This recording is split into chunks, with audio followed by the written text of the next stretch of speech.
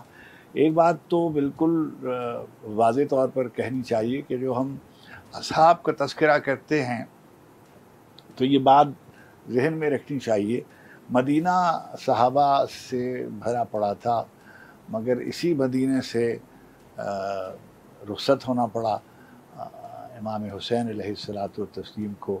مکہ صحابہ سے بھرا پڑا تھا، مگر حسین کو مکے سے رخصت ہونا پڑا کربلا کے لیے۔ دوسری بات یہ ہے کہ ابھی سعد بن ابی وقاص کا ذکر ہو رہا تھا کہ مباہلہ کی جو تصدیق ہے وہ بھی سعد بن ابی وقاص سے ہے، اور واقعہ خیبر کے سلسلے میں جو اللہ کے رسول صلی اللہ علیہ وسلم کا جو پیغام ہے وہ بھی سعد بن ابی وقاص سے ہے، اور وہ جو غدیر خم کی حدیثیں ہیں اس میں بھی سعد بن ابی وقاص ہیں، اور انہی کے صاحبزادے ہیں عمر سعد جو لشکر یزید کی سربراہی کر رہے ہیں۔ اور کیوں؟ وہ اس لیے کہ انہیں رائے کی حکومت کا لالچ دیا گیا تھا۔ یوں نہیں، دولت اور جو پیسہ ہے اور جو گویا ریاست ہے اور جاگیر ہے، یہ ہمیشہ سے وفاداریاں خریدتی ہے اور باطل کی طرف لے جاتی ہے۔ یہی سعد بن ابی وقاص ہیں جنہوں نے یزید کی ولی عہدی کی بیعت کے لیے معاویہ سے، امیر شام سے سمجھوتا کیا، اور بہت سے صحابی ہیں۔ ابو العلا مودودی علیہ الرحمہ نے ایک بات کہی ایک سوال کے جواب میں کہ اتنے صحابہ نے جب بیعت کر لی تھی تو امام حسین علیہ الصلوۃ والتسلیم کو کیا قیام کی ضرورت تھی؟ تو مولانا نے اس پر ایک بات کہی ہے جو میں سمجھتا ہوں کہ بہت بڑا فقرہ ہے، کہ جب حسین نے بیعت نہیں کی تھی تب پھر کسی کے بیعت کرنے کے کیا معنی بنتے تھے۔ میں سمجھتا ہوں کہ یہ بات ذہن میں رکھنی چاہیے کہ جب حسین جیسے آدمی نے بیعت نہیں کی تھی تو پھر دوسرے اصحاب نے بیعت کیوں کی تھی اور کیوں نہیں قیام کیا تھا؟ لیکن قیام نہیں کیا گیا تھا۔ واحد ابھی بہت ہی میں سمجھتا ہوں کہ آج کی اس گفتگو میں خانم والا جاہی نے جو جمل اور صفین اور نہروان کے سلسلے میں جو کلمات کہے ہیں اور جس احتیاط اور جس طریقے سے انہوں نے گفتگو کی ہے اس کو قلم بند ہونی چاہیے۔ بلا شبہ کربلا کا واقعہ جو ہے ایک واقعہ تو ہے ہی، مگر یہ آنے والے دنوں کے لیے بھی ایک واقعہ ہے۔ زندگی کیسے گزاری جائے، کب جب ظلم بڑھ جائے، جب استبداد بڑھ جائے، جب ظالم اپنی تمام قوت و جبروت اور طاقت کے ساتھ سامنے آئے، تب بھی صبر کی جو صورتیں ہوتی ہیں، صبر کے بہت سے معنی ہیں، اور ایک معنی یہ بھی ہے کہ لشکر کے مقابلے میں لشکر کا قیام بھی صبر ہے۔ ظاہر ہے کہ مظلوم کا انکار جو ہے وہ صبر کی ایک صورت ہے۔ چنانچہ حسین ابن علی نے ہر ظلم برداشت کیا. جی. سب ظلم جو دنیا میں ہو سکتے تھے، بہو کا ظلم، پیاس کا ظلم، ناموس کی بے حرمتی کا ظلم، زنجیر کا ظلم، قید و بند کی ثبوتوں کا ذکر، دربدری کا ذکر، اپنے گھر سے بے گھر ہونے کا ظلم، سارے ظلم ہو چکے تھے حسین پر، مگر حسین نے یزید کی بیعت سے انکار کیا. آج کے اس یہ سب سے بڑی بات، سب سے اہم جملہ افتخار عارف صاحب، ویسے تو والا جاہی صاحب کیا کمال بحث رکھی، اور پوری جو تاریخ ہے اسلام کی اس خاص واقعے سے جڑی ہوئی اس کو ہمارے سامنے رکھ دیا ہے. ذکیہ نجفی صاحبہ نے بہت خوبصورت بات کی. افتخار عارف صاحب نے آخر میں جو بات کی ہے کہ لشکر کے مقابلے میں لشکر کا قیام بھی اتنا ہی ضروری ہے. بہت زبردست بات. آج کی نیشنل ڈیبیٹ میں اتنا ہی. جمیل فاروقی کو اجازت دیجیے گا.